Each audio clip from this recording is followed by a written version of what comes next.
I was looking at this. This is a Harris Messenger poll. It's a general election poll. And they have Trump versus Biden. They also have Trump versus Biden with RFK Jr. thrown in there. I don't know if you saw this one, but this was on Twitter. I saw this Harris Messenger poll earlier today. General election had Trump beating Biden 48-41. Heads up. If you throw RFK Jr. into the mix in this poll, he's getting 12%. So he's pushing Ross Perot type numbers in this poll. And that one was Trump 42, Biden 33, RFK Jr. 12. So it looks like RFK Jr. is pulling from both, but a little bit more Biden in this poll. So Trump would win by 9 points if RFK Jr. was in. He'd win by 7 if it was Trump versus Biden. What do you think about that? Do you think that's close to accurate?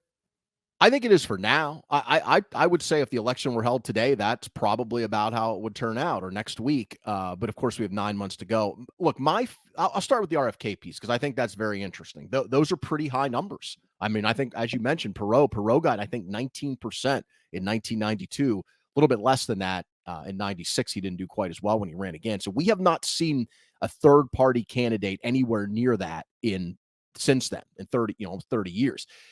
My general feeling on RFK is like most third party candidates, he will fade as you get closer.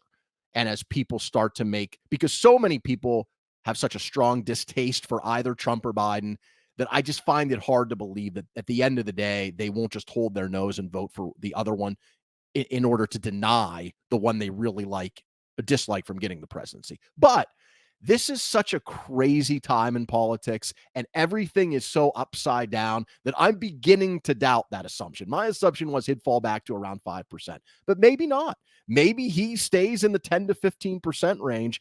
And if he does, I think that's slightly bad news for Biden. I mean, I think right now he's pulling roughly from both of them, but Biden's doing a little bit worse in the three-way races than he is in the two-way races.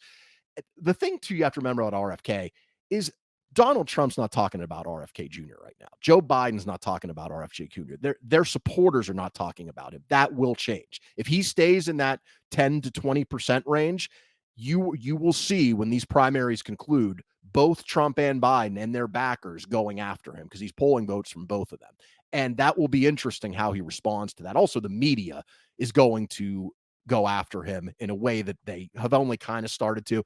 And if you followed RFK Jr., you know there is a lot of stuff there. I mean, there is from the vaccine conspiracies to all of the other things that controversial things he has said. There's a lot to go after. So that's my general feeling on RFK Jr.